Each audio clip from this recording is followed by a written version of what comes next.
l'impression qu'il y a une valorisation du territoire, il y a une valorisation du local par rapport à la mondialisation.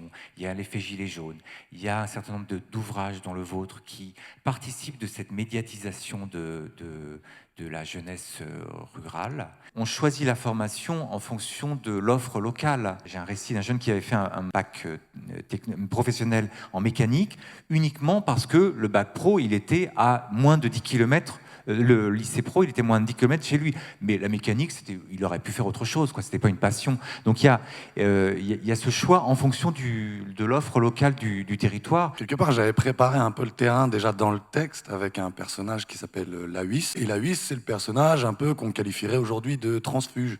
Celui qui a fait des études, qui a un certain recul par rapport à la situation de ses amis, qui sait à quel point il aurait pu être celui-ci aussi, et à qui j'ai mis un brin de condescendance, parce que c'était intéressant de créer des lignes de fracture, comme quand...